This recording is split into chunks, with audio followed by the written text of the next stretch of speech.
Zacarias Sitchin. As Guerras de Deuses e Homens. Parte 5. As Guerras dos Deuses Antigos. A primeira visita de Anu à Terra e as decisões tomadas nessa ocasião determinaram o curso dos eventos terrestres nos milênios que se seguiram. Com o tempo, levaram à criação de Adão, o ser humano, Homo sapiens, como o conhecemos, e plantaram as sementes do futuro conflito entre Enki, Enlil e seus descendentes aqui em nosso planeta. Mas, antes disso, houve as lutas constantes e amargas entre a casa de Anu e a casa de Elalu, uma inimizade que veio explodir na Terra, gerando a Guerra dos Titãs.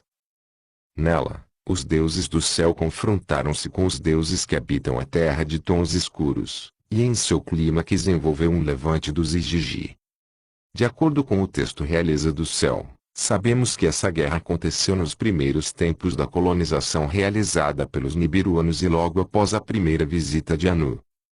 Falando de adversários, o texto refere-se aos poderosos deuses antigos, os deuses dos velhos tempos. Depois de enumerar o nome de 5 ancestrais de Anu e Elalu, chamando-os de pais e mães dos deuses, é iniciado o relato da usurpação do trono de Nibiru, a fuga de Elalu, a visita de Anu à Terra e sua briga com Kumarbi. A história contada em Realeza no Céu continua e é ampliada em vários outros textos hititas, hurritas, que os estudiosos denominam coletivamente o ciclo Kumarbi. Esses relatos encontravam-se em tábuas de argila bastante danificadas, e foi preciso um trabalho laborioso dos pesquisadores, quase a montagem de um quebra-cabeças, para se obterem textos legíveis. Eles se tornaram compreensíveis com a descoberta de outros fragmentos e diferentes versões da lenda, que possibilitaram a montagem de uma sequência mais lógica. Os textos não esclarecem quanto tempo Kumarbi ficou em órbita depois da briga com Anu. Sabemos apenas que, depois de ter cuspido as pedras que a maldição de seu adversário fizera crescer em sua barriga, ele desceu à terra. Por motivos que não conhecemos, mas que talvez estivessem explicados nas partes das placas de argila que se perderam, Kumarbi foi procurar Anu Abzu.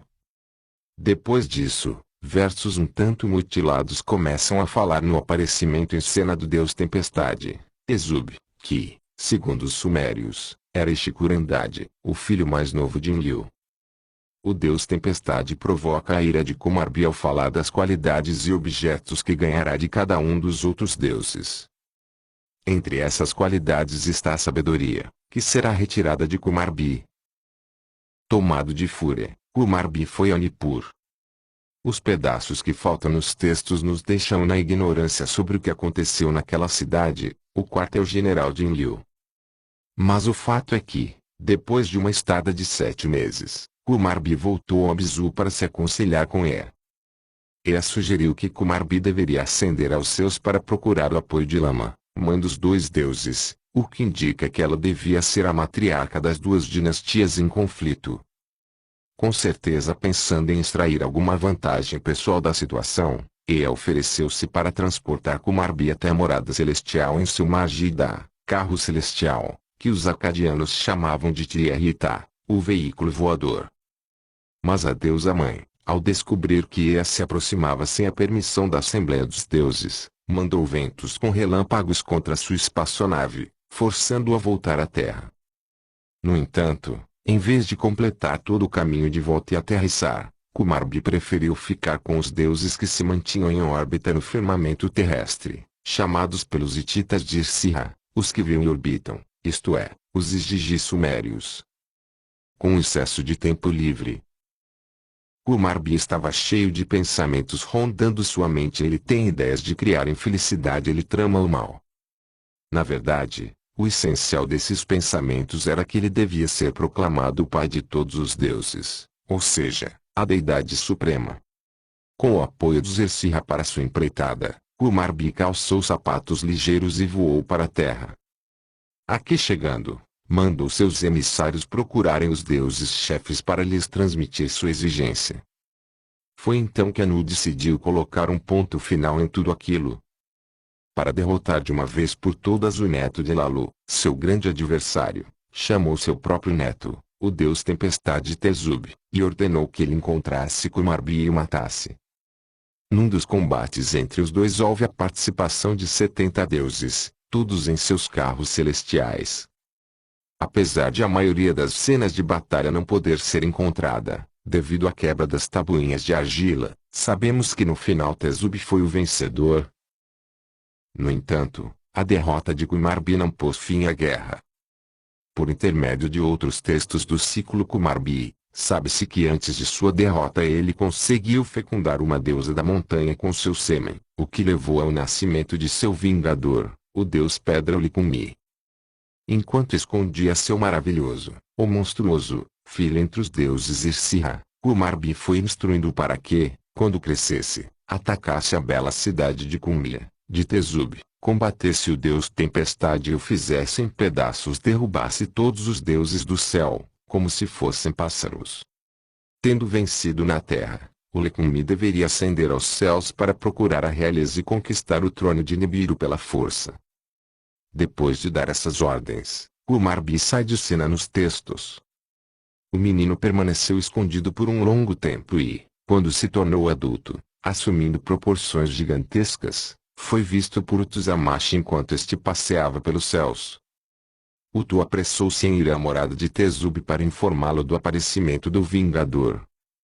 Depois de servir bebida e comida para acalmar Utu, Tezub deu-lhe ordens para montar em seu carro e ascender aos céus, de modo a poder vigiar Ulicumi. Em seguida, subiu até a montanha de observação para ver o deus Pedra com seus próprios olhos.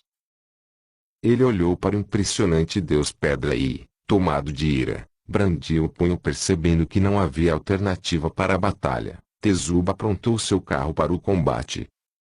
O texto hitita o chama pelo seu nome sumério, Idugar, o cavaleiro de chumbo que flutua.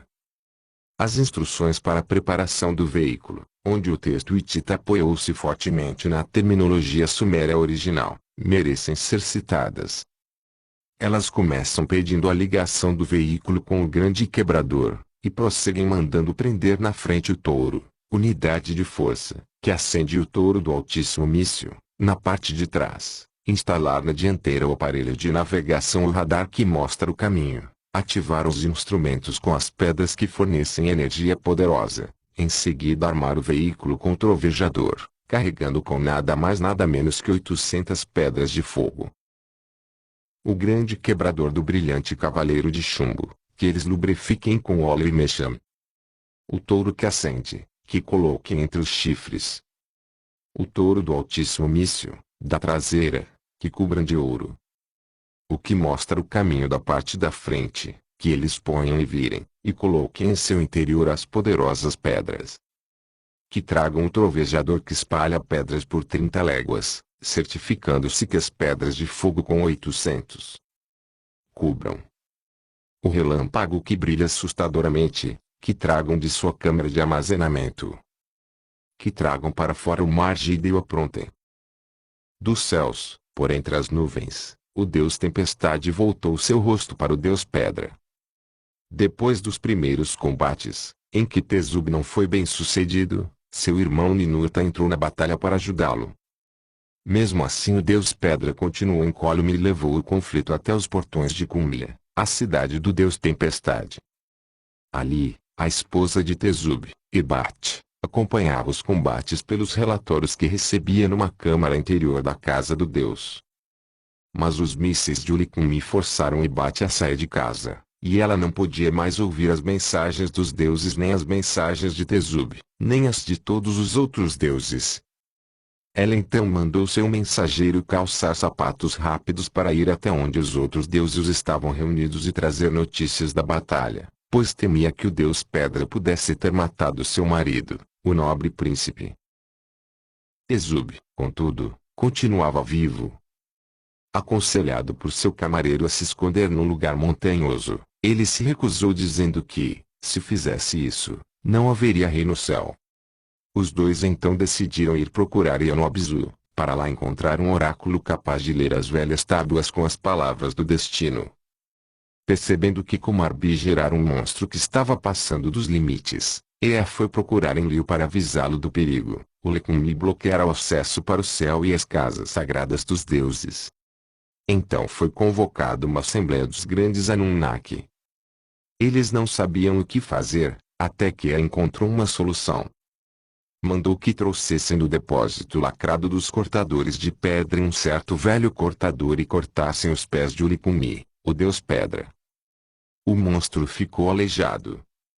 Quando os deuses souberam do fato, foram ao local da assembleia e todos começaram a gritar contra o Licummi. Tezub saltou para dentro de seu veículo, alcançou o deus pedra no mar e entrou em combate com ele. No entanto, seu adversário continuava forte, pois avisou: "Com-me eu destruirei, da casa sagrada me apoderarei, os deuses expulsarei e subirei ao céu para assumir a realeza." As linhas finais desse conto hitita estão totalmente destruídas, mas talvez nos contassem algo parecido com a conclusão do relato sânscrito sobre então formou-se uma visão aterradora, quando Deus e demônio engalfinharam-se em luta. Vritra lançou seus dardos afiados, raios e relâmpagos escaldantes. Os raios começaram a cintilar, os luminosos trovões a estourar, por Indra orgulhosamente arremessados. E logo a dobrar os sinos da condenação de Vritra soou impulsionado pelo clamor da chuva de ferro de Indra. Perfurado, pisoteado, esmagado, com um horrível grito, o demônio moribundo caiu de sua torre feita de nuvens. E Indra exterminou atirando o raio entre os seus ombros. Essa, acreditamos, foi a guerra entre os deuses e titãs da mitologia grega. Ninguém até agora descobriu o significado do nome Titãs, mas se ele, como as lendas, tem origem suméria, poderia ser Titaã, que podemos traduzir literalmente por aqueles que moram no céu, o termo exato para designar os Igigi liderados por Kumabi. E seus adversários seriam os Anunnaki que estão na Terra. Os textos sumérios de fato registram uma antiga luta de vida ou morte entre um neto de Anu e um demônio, um membro de um clã diferente, na lenda chamada de o mito de Zu. Essa lenda bem poderia ser o original de que derivaram os contos hititas hindus. O herói da lenda é Ninurta, filho de Enlil com sua meia-irmã Sud, e o cenário é a época logo após a visita de Anu à Terra. Sob o comando geral de Enlil, os Anunnaki, tanto os do Abzu como os da Mesopotâmia, estão cuidando das tarefas para as quais foram designados. O ouro é extraído e transportado, em seguida fundido e refinado. No espaçoporto de Sipar, os ônibus espaciais vão e vêm levando o precioso metal para as estações orbitais operadas pelos Igigi, de onde ele será transportado para o planeta-mãe nas naves espaciais que chegam periodicamente. O complexo sistema de operações, pousos e decolagens das naves, comunicações entre a Terra e Nibiru enquanto os dois planetas prosseguem em suas órbitas tão diferentes, é coordenado no centro de controle da missão em Nippur. Lá, no alto de uma plataforma elevada, ficava a sala de Irga, o aposento mais restrito, o Santo dos Santos, que abrigava os mapas celestes e os painéis com os dados orbitais, as tábuas dos destinos. Um deus maligno chamado Zu conseguiu entrar nessa câmara e roubou essas tábuas essenciais, ficando assim com o destino dos Anunnaki, tanto os da Terra como os de Nibiru, em suas mãos. Uma grande parte dessa lenda pôde ser restaurada pela combinação de trechos originais com partes das versões assírias e babilônicas da mesma história, mas por um longo tempo ficamos sem conhecer o segredo da verdadeira identidade de Zu e como ele pôde ter acesso a Dirga, pois essas informações se encontravam nas partes quebradas das placas de argila. O mistério só foi solucionado em 1979, quando dois pesquisadores, W. Alu e W. L. Mora, usando uma tabuinha encontrada na coleção babilônica da Universidade de Ali, conseguiram reconstituir o início da lenda. Em sumério, o nome Zu significava aquele que sabe, ou seja, alguém perito em algum tipo de conhecimento. A lenda por várias vezes refere-se ao vilão como Azu, aquele que conhece os céus, sugerindo sua conexão com o programa espacial que unia a Terra a Nibiru. E, de fato, o início recém-descoberto da história conta como Zu, um órfão, foi adotado pelos astronautas que tripulavam os ônibus espaciais e as plataformas orbitais, os Igigi, aprendendo com eles os segredos dos seus e das viagens interplanetárias. A ação começa quando os Igigi reunidos, vindos de todas as partes, decidiram fazer um apelo a Enlil. Sua queixa era que até aquela época não fora construído um lugar para os Igigi recuperarem o fôlego. Em outras palavras, ainda não existia na Terra um centro de recreação e lazer para eles descansarem, recuperando-se dos rigores da falta de gravidade e da permanência no espaço. Zu foi escolhido como porta-voz do grupo e enviado para Nippur. Enlil, o pai dos deuses, recebeu-no Duranqui e pensou no que eles queriam. Enquanto ponderava o pedido, estudou atentamente o celestial Zu. Afinal, quem era aquele emissário que, apesar de usar o uniforme dos astronautas, evidentemente não era um deles? Enquanto cresceu a desconfiança de Enlil, seu meio-irmão, Ea, que conhecia a verdadeira origem de Zu, sugeriu que, Enlil, se o comandante supremo desse ordens para o emissário permanecer no quartel-general, poderia adiar a resposta para a reivindicação dos Igigi. E acrescentou, que ele entre a seu serviço no santuário, na sede mais interna, que seja ele a fazer o bloqueio do caminho. O deus Enlil atendeu às palavras de Ea. No santuário, Zu assumiu seu posto. Na entrada da câmara, no local indicado por Enlil. Yas foi que, com a conivência de Ea, um deus adversário, um descendente de Alalu, foi admitido na câmara mais secreta de Nippur. A lenda diz que, lá, Zu constantemente avista Enlil, o pai dos deuses, o deus do vínculo céu-terra, suas tábuas celestes ele constantemente avista. Logo o Recém-Shi começou a elaborar um plano. O afastamento de ele concebeu no coração. Pegarei a tábua dos destinos, os decretos dos deuses governarei. Estabelecerei meu trono, serei o mestre dos decretos celestes, os Igigi no espaço comandarei. Tendo tramado a agressão em seu coração, Zu viu a oportunidade adequada no dia em que Enlil, desejando refrescar-se, saiu para nadar. Ele pegou a tábua dos destinos e, no seu pássaro, levantou voo e fugiu para o Sagmu, montanha das câmaras celestiais. Mas, já no instante em que se apoderara das tábuas, tudo se mobilizara, suspensas ficaram as fórmulas divinas, a claridade se apagou, o silêncio prevaleceu. No espaço, os Igigi estavam confusos, o brilho do santuário fora retirado. De início, Enlil ficou boquiaberto. À medida que as comunicações iam sendo restabelecidas, os deuses da Terra iam se reunindo um a um ao saberem da notícia. Em Nibiru, Anu também foi informado do acontecido. Ficou claro que Zu teria de ser capturado, para que a tábua dos destinos fosse devolvida a Dirga. Mas quem se encarregaria disso?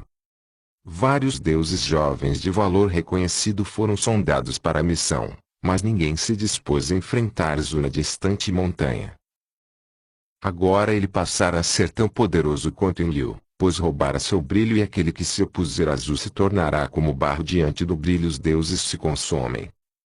Foi então que Ninurta, o herdeiro legal de Enlil, apresentou-se como voluntário, pois como salientara Sud, sua mãe, Zu não apenas privara Enlil da futura realeza, mas privara também seus descendentes, como Ninurta. Sud aconselhou o filho a atacar Zu em seu esconderijo também usando uma arma de brilho, mas só deveria empregá-la depois de conseguir se aproximar sob a proteção de uma nuvem de poeira. Para criá-la, ela lhe emprestaria seus próprios 7 turbilhões do que levantam a poeira. Mais firme em sua coragem para a batalha, Ninurta partiu para o Monte Azi, montanha também encontrada nas lendas sobre Gumarbi, e lá prendeu ao seu carro suas armas e os 7 turbilhões do que levantavam Zu e Ninurta confrontaram-se nas faldas da montanha. Quando Zu avistou, explodiu de raiva. Com seu brilho, fez a montanha iluminar-se como se fosse dia. Ele soltou seus raios com fúria. Incapaz de identificar seu oponente, devido à tempestade de areia, Zu gritou: Eu me apoderei de toda a autoridade, dos decretos dos deuses que agora dirijo. Quem és tu que vem lutar comigo? Explica-te. Mas Ninurta continuou avançando, anunciando que fora indicado por Anu em pessoa para prendê-lo e recuperar a Tábua dos Destinos. Ouvindo isso, Zu desligou seu brilho, e o rosto da montanha cobriu-se de trevas. Sem medo, Ninurta entrou na escuridão. Do peito de seu carro soltou um relâmpago na direção do adversário, mas não conseguiu atingi-lo, pois o relâmpago voltou. Devido ao poder que Zu obtivera, nenhum raio seria capaz de se aproximar de seu corpo. Por causa disso, a batalha parou, o conflito cessou, as armas pararam no meio da montanha, elas não venceram Zu. Sem saber o que fazer, Ninurta pediu a seu irmão mais novo, Ishkurandade, que fosse pedir conselho ao pai deles. Ishiku, o príncipe, levou o recado, as notícias da batalha contou a Enlil. Enlil instruiu Ishiku a voltar e dizer ao irmão, não canse da batalha, prove tua força. Porém, mais praticamente, enviou ao filho um tiro, um míssil, para prender no seu trovejador lançador de projéteis. Explicou que Ninurta, em seu pássaro turbilhão, deveria chegar o mais próximo possível do pássaro de Zu até eles ficarem asa com asa. Em seguida, deveria mirar as penas das asas do pássaro de Zu e deixar o tilo voar como um raio. Quando o brilho flamejante tomar conta das penas, as asas vibrarão como borboletas. Então Zu será vencido. Faltam as cenas da batalha em todas as placas de argila que contém a lenda, mas sabemos que mais de um pássaro turbilhão participou dos combates. Fragmentos de cópias, encontrados nas ruínas de um arquivo hitita num sítio arqueológico chamado Sultan Tepe, contam-nos que Ninurta juntou 7 turbilhões para levantar a poeira, instalou em seu carro as armas dos 111 ventos e atacou Zu como recomendara seu pai. A terra tremeu, os seus escureceram, as penas da asa de Zu foram vencidas. Zu foi capturado e levado para Nippur. A Tábua dos Destinos voltou a ser instalada no seu devido lugar. A soberania novamente entrou no Nippur, as divinas fórmulas foram devolvidas. Zu foi levado a julgamento diante de uma corte marcial constituída por 7 grandes Anunnaki. Considerado culpado, recebeu a sentença de morte. Ninurta, o vencedor, cortou sua garganta. Foram descobertos muitos desenhos mostrando a cena do julgamento, em que Zu, devido à sua associação com os Igigi, aparece vestido de pássaro. Um relevo muito antigo encontrado na Mesopotâmia Central mostra a execução. Zu, que pertencia aos que veem e observam, é mostrado como um pássaro demoníaco com um olho extra no meio da testa. A derrota de Zu ficou marcada na memória dos Anunnaki como uma grande libertação. Talvez com base na hipótese de que o espírito do morto, sinônimo de traição, duplicidade, e do mal de uma forma geral, pudesse continuar a causar infortúnios e sofrimento. O relato sobre o julgamento e execução foi sendo transmitido para as gerações humanas sob a forma de um elaborado ritual. Na celebração anual do evento, um touro era escolhido para representar Zu e sacrificado para expiar o mal que ele cometera. Tanto nas versões assírias como babilônicas da lenda, existem longas instruções sobre esse ritual, todas indicando uma origem suméria. Depois de prolongados preparativos, um grande touro, forte touro que pisou em pastos limpos, era levado ao templo para ser purificado no primeiro dia de um certo mês. Em seguida, usando um caniço, o sacerdote sussurrava no ouvido direito do animal: touro, você é o culpado, Zu. No 15º dia das cerimônias, o touro era levado diante das imagens dos 7 deuses que julgam e dos símbolos dos 12 corpos celestes do sistema solar. Ali era reencenado o julgamento de Zu. Os sacerdotes apresentavam: lave as mãos. Lave as mãos. Agora és como Enlil na terra, que os deuses rejubilem-se contigo. Vale recordar que, quando os deuses estavam procurando um voluntário para enfrentar Zu, eles prometeram a quem o vencesse: teu nome será o maior na Assembleia dos Grandes Deuses, entre os deuses, teus irmãos, não terás igual. Glorificado e pulsante será teu nome diante dos deuses. Ninurta vencera, e a promessa tinha de ser mantida. E novamente veio à tona a constante discórdia a respeito da sucessão, a semente das futuras guerras terrestres entre os deuses. Ninurta era o herdeiro legal de Enlil para o trono de Nibiru, mas não para seu comando na Terra. Agora, como deixa claro o ritual do templo, ele passara a ser como Enlil na Terra. Ora, sabemos por outros textos que falam sobre os deuses da Suméria e de Akkad que sua posição na ordem hierárquica também podia ser expressa por números. Anu era 60, o número mais alto do sistema sexagesimal usado pelos sumérios. Enlil, o herdeiro legal, era 50. Ea, o primogênito herdeiro no caso da falta de Enlil, tinha o número 40. A declaração de que Ninurta agora era igual a Enlil na Terra atesta que, devido à vitória contra Azu, ele fora contemplado com o número 50. O final parcialmente mutilado do texto dos rituais contém alguns versos legíveis. Ó, Marduk, ao seu rei diga as palavras, eu desisto. Ó, Haddad, ao seu rei, diga as palavras, eu desisto. Podemos adivinhar com segurança que as linhas que faltam incluíam a desistência de Sim, reconhecendo a nova posição de Ninurta na ordem hierárquica. Sabemos com certeza que Sim, o primeiro filho de Enlil nascido na Terra, era número 30, e seus irmãos Shamash, Ishtar e Haddad, 20, 15 e 10 respectivamente, classificação que talvez tenha resultado desse prêmio ao vencedor. Não existe registro sobre a posição numérica de Marduk. A conspiração de Zu e seus feitos malignos também se mantiveram vivos na memória da humanidade, e, com o passar do tempo, foram se transformando num temor de demônios com aspecto de pássaros, capazes de criar aflição e pestilência. Alguns desses demônios eram chamados de Lilu, termo que se aproveitava de seu duplo sentido, uivar e noturno. A líder feminina desses seres malvados, Lilitu, a Lilith da Bíblia, era retratada como uma deusa alada, nua, com pés de pássaro. Os muitos textos Sharpu, purificação pelo fogo, encontrados em todos os sítios arqueológicos são fórmulas para a preparação de encantamentos contra esses maus espíritos e, portanto, precursores das de feitiço e bruxaria que vêm perdurando ao longo dos milênios. Apesar dos votos solenes de se respeitar a supremacia de Enlil e a posição de Ninurta como segunda no comando, os fatores básicos geradores de rivalidade e contenda não tinham sido eliminados e continuaram ressurgindo ocasionalmente nos séculos que se seguiram. Percebendo que Ninurta enfrentaria oposição, Anu e Enlil lhe deram novas e maravilhosas armas.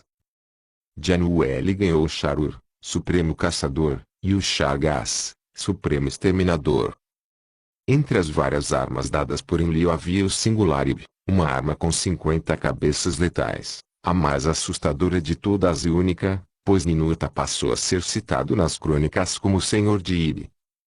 Assim equipado, o príncipe herdeiro tornou-se o principal guerreiro de Enlil, pronto para enfrentar qualquer desafio à posição de seu pai e, por consequência, a sua. O primeiro desses desafios surgiu sob a forma de um motim dos Anunnaki que trabalhavam nas minas de ouro do Abzu. Esse levante e os eventos que o antecederam, bem como aquilo que resultou dele, estão descritos em detalhes num texto que os eruditos chamam de o Épico Atrasis, a crônica da Terra que registra os acontecimentos que levaram à criação do Homo sapiens, o ser humano como o conhecemos. Esse texto nos informa que, depois de Anu voltar a Nibiru e a Terra ter sido dividida entre Enlil e Enki, os Anunnaki dos Abzu trabalharam nas minas por 40 períodos contados, 40 órbitas de seu planeta ou 144 mil anos terrestres. O trabalho, porém, era exaustivo. Dentro das montanhas nos buracos profundos os Anunnaki labutavam. Excessiva foi sua faina por 40 períodos contados. As operações de mineração nas estranhas da Terra jamais se interrompiam. Os Anunnaki labutavam noite e dia. Com o passar do tempo e o aprofundamento dos túneis das minas, a insatisfação começou a crescer. Eles se queixavam, rangiam os dentes, resmungavam nas escavações. Preocupado com a disciplina, Enlil mandou Ninurta ao Abzu, mas isso só serviu para aumentar as tensões em seu relacionamento com Enki. Então Enlil resolveu ir pessoalmente às minas para avaliar a situação. Os descontentes Anunnaki aproveitaram a oportunidade para se amotinar, A crônica Atrasis, numa linguagem tão viva como a de um repórter moderno, descreve sem nenhuma ambiguidade, em 150 linhas de texto, os eventos que se seguiram. Ela conta como os rebeldes atiraram suas ferramentas ao fogo e, no meio da noite, marcharam para a moradia de Enlil, gritando: "Vamos matá-lo, vamos nos livrar do jugo." Um certo líder, que não portava armas, lembrou-lhes que Enlil era o principal oficial dos tempos antigos, aconselhando-os a negociar. Por outro lado, Enlil, enfurecido, pegou suas armas, mas seu camareiro Moro conteve, recordando-lhe: "Meu senhor, estes são seus filhos." Enquanto Enlil permanecia como prisioneiro em seus próprios alojamentos, enviou uma mensagem a Anu pedindo-lhe que viesse à terra. Quando o chefe supremo chegou, os grandes Anunnaki reuniram-se para uma corte marcial. Enki, governante do Abzu, também estava presente. Enlil exigiu saber quem era o instigador do motim e pediu a pena de morte para ele. No entanto, como não conseguiu o apoio de Anu para sua reivindicação, apresentou um pedido de demissão, dizendo: "Ó, nobre governante, tira meu cargo, tira meu poder, subirei aos céus contigo." Anu, contudo, conseguiu acalmá-lo e depois deixem-na criar um trabalhador primitivo, que ele suporte a carga. Que o trabalhador se encarregue da labuta dos deuses, que ele fique com o jugo. Nas 100 linhas seguintes do Atrahasis e em vários outros textos que tratam da criação do homem, descobertos nos mais variados estados de conservação, estão contados com impressionantes detalhes os procedimentos de engenharia genética que resultaram no aparecimento do Homo sapiens. Enki sugeriu que um ser já existente, a fêmea de um símio antropóide, uma mulher macaco, fosse usado para dar origem a um Luiu-Ameio, o trabalhador misto, através do feito de prender-se a esse ser menos evoluído molde dos deuses. Dando início às experiências, Sui purificou a essência de um jovem Anunnaki e nela colocou um óvulo de mulher macaco. Em seguida, o óvulo fecundado foi implantado no útero de uma mulher Anunnaki para transcorrer o período de gestação adequado. Quando nasceu a criatura mista, Sui ergueu-a nos braços e gritou: "Eu o criei. Minhas mãos o fizeram." Tinha surgido no mundo trabalhador primitivo, o Homo sapiens. Isso aconteceu há cerca de 300 mil anos, por meio de técnicas de engenharia genética e implante de embriões que só atualmente a humanidade está aprendendo a utilizar. Não há dúvida de que a vida em nosso planeta seguiria seu curso natural de evolução, que mais cedo ou mais tarde resultaria no aparecimento do ser humano como o conhecemos, mas o fato é que os Anunnaki, ao interferirem no processo, o criaram muito mais cedo do que a natureza o faria. Há muito tempo os cientistas vêm procurando o elo perdido na cadeia da evolução humana. Os textos sumérios nos revelam que esse elo foi um feito de manipulação genética, realizado em laboratório. Isso, no entanto, não foi algo conseguido do dia para a noite. As crônicas deixam claro que os Anunnaki tiveram muitos problemas e fracassos até conseguirem o desejado modelo perfeito de trabalhador primitivo.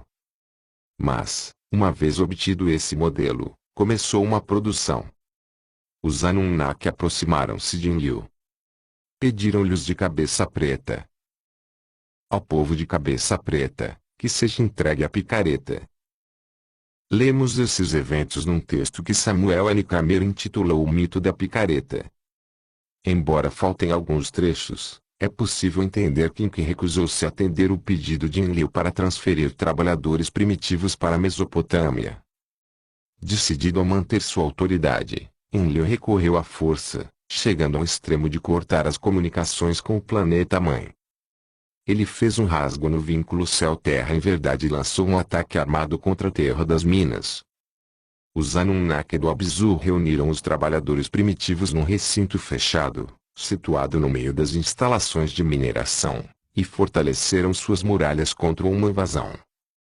Mas Enlil veio com uma arma extraordinária, o Aeliani, machado que produz poder, equipado com um chifre e um cortador de terra, capaz de perfurar muros e aterros. Com ela, fez um orifício nas fortificações. Na medida em que o buraco ia aumentando, trabalhadores primitivos saíam ao encontro de Enlil. Ele olhava os cabeças pretas, fascinado. Daí em diante, os trabalhadores primitivos passaram a se encarregar das tarefas braçais em ambos os lugares. Na terra das minas eles enfrentavam o trabalho e suportavam a fadiga. Na Mesopotâmia, com pás e picaretas construíam as casas dos deuses e as bordas dos grandes canais, cultivavam alimento para o sustento dos deuses. Muitos desenhos antigos gravados em brasões cilíndricos mostram esses Luiu, nus como animais, executando várias tarefas, e vários textos sumérios registram esse estágio animalesco do desenvolvimento humano. Quando a humanidade foi primeiro criada, eles não conheciam comer pão, não sabiam usar roupas, comiam plantas com a boca, pastando como carneiros, bebiam água nas poças. Mas, por quanto tempo as mulheres Anunnaki poderiam ser solicitadas, ou forçadas, a desempenhar o papel de deusa do nascimento? Sem o conhecimento de Enlil, mas com a conivência de Sud, Enki resolveu solucionar esse problema acrescentando à nova criatura uma outra característica genética, a capacidade de procriar. Os trabalhadores primitivos, por serem híbridos de duas espécies diferentes, não possuíam o conhecimento sexual para gerar filhos. Os ecos desse evento são encontrados na Bíblia, na história de Adão e Eva no Jardim do Éden, e, apesar de ainda não ter sido descoberto o texto sumério original de que derivou o relato bíblico, foram encontrados vários desenhos que ilustram o fato. Eles mostram diferentes partes da lenda: a árvore da vida, o oferecimento do fruto proibido, o áspero confronto subsequente entre o Senhor Deus e a serpente. Num deles, Eva já está usando um saiote de folhas, enquanto Adão continua nu, detalhe encontrado também na história da Bíblia. Apesar de o deus serpente aparecer em todos esses desenhos antiquíssimos, a ilustração aqui reproduzida tem um significado especial porque nela o nome, epíteto desse deus aparece escrito em sumério arcaico por meio de uma pictografia. A estrela significa Deus, e o símbolo triangular é lido como Bur, Buru ou Buzur, termos que fazem o nome, epíteto ser traduzido como Deus que decifra segredos, Deus das minas profundas, ou outras variações dessa ideia. A Bíblia, no original hebraico, chama o Deus que tentou Eva de Naash, normalmente traduzido por serpente, mas que literalmente significa aquele que decifra segredos ou aquele que conhece metais, paralelos exatos do nome do Deus que aparece no desenho sumério. Um outro detalhe interessante nessa ilustração é o Deus serpente mostrado com os pés e as mãos em grilhões, sugerindo que Enki foi preso. E Adão conheceu Eva, sua mulher, e ela concebeu e deu à luz Caim e deu à luz seu irmão Abel. Os deuses não estavam mais sozinhos na terra. Mas os Anunnaki ainda não tinham ideia do papel que o trabalhador primitivo futuramente desempenharia nas guerras entre eles. Continua na parte 6.